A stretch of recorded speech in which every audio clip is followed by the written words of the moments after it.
E para abrir o nosso programa de hoje com o nosso consultório do Vitrine Revista, eu tenho o prazer de receber o Dr. Jorge Luiz dos Santos, o nosso super médico alergista, para conversar sobre asma. Boa tarde, doutor, tudo bom? Boa tarde, tudo bem? Prazer retornar ao programa. Imagina, doutor, o prazer é nosso. Bom, a asma é uma das doenças crônicas mais comuns no mundo. Por que cada vez mais o número de pessoas com a doença aumenta, doutor Jorge? A asma faz parte de um grupo das doenças alérgicas. Então, a rinite alérgica, que é a inflamação da mucosa nasal, é a alergia mais comum. Hoje, em torno de 35% a 40% da população tem rinite. E 1/3 dos que tem rinite alérgica tem asma. Nossa, bastante. Então, na população geral, vai dar em torno de uns 10%. Então, é um número bastante expressivo. Isso porque é uma situação genética, nós herdamos essa condição. E como a população está vivendo mais, então aumenta, né, e crescendo a população, aumenta o número de alérgicos. Outro fator importante é que, como a alergia é uma reação do organismo à agressão do ambiente, a asma é também uma reação à agressão do ambiente. Como nós vivemos num ambiente cada vez mais hostil, né, além das variações térmicas, ambientes climatizados, poluição atmosférica, então uma série de fatores do ambiente que serve como agressor. Então, o indivíduo alérgico, ele tem uma sensibilidade maior na sua mucosa. Então, sempre que vai desencadear um quadro inflamatório pulmonar, primeiro desencadeia um quadro nasal. Então, o quadro inicia normalmente pela rinite. Então, normalmente, como é que funciona? O indivíduo está tudo bem, de repente dá uma trancada no nariz, começa a espirrar, coçar o olho, o nariz, daqui a pouco já está com tosse, chiando o peito, falta de ar. Então, isso acontece nas horas seguintes ou dias seguintes. Então, normalmente, na grande maioria das vezes, a asma ela tem como, né, o início por um quadro nasal. E doutor, esse início, os sintomas, quando eles vão começar, é já na primeira infância, quando é pequeno, é criança, ou não pode se manifestar, por exemplo, quando a pessoa já é adulta? Existem, geneticamente, nós temos, assim, pelo menos 5 tipos de perfis genéticos, né, em relação à asma. Então, automaticamente, a exteriorização da doença também é diferente. Então, eu tenho precocemente, né, já na primeira infância, outros começam um pouco mais tarde, outros na fase adulta. Então, essas diferenças de início da doença tá relacionado com o seu aspecto genético da sua asma. Então, mas na grande maioria das vezes, o que a gente observa é aquela que predomina mais, é aquela que começa já com a criança pequena, né? Já aquela criança que antes de 1 ano já tem vários quadros de tosse, chia no peito, é aquela criança que nós chamamos de bebê chiador, né? É aquela criança que está bem, está brincando, está comendo, quer dizer, não tem nada, só está tossindo. E se faz tudo e não, né? E tem uma característica, a criança abaixo dos 9 meses, é como ela tem uma imaturidade dos brônquios, então ela responde muito mal ao tratamento. Então se utiliza, né, medicamentos nebulizados, né, o aerosol, então se responde muito mal. Então você tem que usar doses maiores para poder ter um efeito pequeno. A partir dos 9 meses já começa a ter essa maturidade maior dos brônquios e responde aí melhor a medicamento. Mas normalmente a maior parte dos indivíduos asmáticos começa nessa fase próximo de 1 ano e tende a evoluir com o passar do tempo. O senhor disse então que temos vários tipos, né? Tem algum que é mais grave ou não?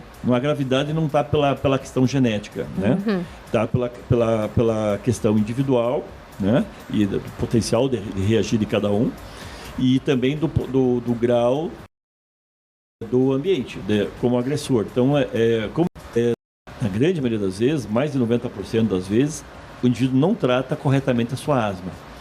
Ele submedica, ele usa um broncodilatador de curta, né? E dá aquela melhoradinha naquele momento, mas o processo inflamatório que existe no bronco vai continuar. Certo. Então, isso leva ao longo do tempo os brônquios são os tubos por onde passa o ar. Esse tubo vai inflamando, permanentemente, ele vai estreitando, vai diminuindo o seu calibre. Então, isso vai dificultando o fluxo respiratório e automaticamente vai mantendo o indivíduo um quadro irreversível no futuro. Então, existe né? E tem que ter esse cuidado de tratamento precoce. E ser monitorado para que esse indivíduo não venha evoluir para uma forma mais grave, duradoura, futura. Ou seja, a gente está num momento bem propício, né? Trocamos agora, as temperaturas estão baixando cada vez mais, né? Em queda, às vezes dá aquelas osciladas, né? Mas a gente está com a temperatura mudando bastante, outono, inverno, então é nesse período geralmente que a asma costuma, vamos dizer assim, atacar, ter mais crises, doutor? Nós temos 2 picos durante o ano, né? Geralmente nas meias estações. Então essa época agora do outono, né? Com a temperatura evoluindo para frio, né, mais para frio, então predomina principalmente o aeroalérgico, né, são os ácaros que ficam no nosso ambiente, um ambiente mais fechado, então esse ácaro é o principal vilão, 90% é ácaro que causa as crises alérgicas. Então, por o ambiente ficar mais fechado, né, menos ventilado, aumenta a quantidade desse alimento na nossa pele. Então, quanto mais o indivíduo ficar num determinado ambiente, aumenta a concentração da pele descamada e desses bichinhos que são responsáveis. E na primavera, né, quando começa a esquentar, aí o pólen é o principal fator desencadeante, né? Aqui nós temos vários fatores, mas um dos principais é um tipo de gramínea, que é o azevém. Então ele é um dos principais causadores. Então, nessa época agora, o ácaro é o principal vilão e na primavera o pólen é o principal vilão. São 2 picos que nós temos. Isso. Aí no começo, ali na nossa escalada hoje do programa, eu falei assim, nós vamos receber o doutor Jorge, a gente vai falar de asma, e será que asma tem cura? E aí, doutor, a asma tem cura ou vai acompanhar a pessoa o resto da vida? Não, veja o seguinte, como é uma doença genética, né, a gente herda a condição de ser, então tem tratamento. E a gente consegue, com o tratamento adequado, com imunoterapia, com as vacinas, a gente consegue controlar praticamente a asma em torno de 90% a 95%.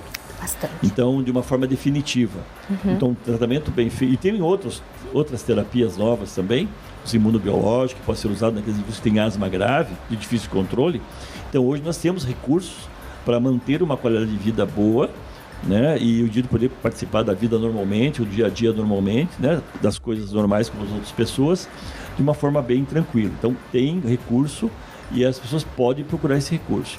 Agora, se acabar fazendo aquele, como que você falou, cuidando só mais dos sintomas ali de forma rápida, não cuidando da questão dos brônquios, que eles vão ficando estreitos, pode levar a quadros mais graves, doutor. O grande problema que é o tal da bombinha, né? Um bronco de altolor, e o mais comum que todo mundo é o aerolim, né? O similar, salbutamol, que está sempre com ele no bolso. Então, qualquer momento está usando. E quem está usando e usa dessa forma está totalmente equivocado, né? Não está tratando, está deixando a doença dele evoluir, vai ter problemas mais na frente.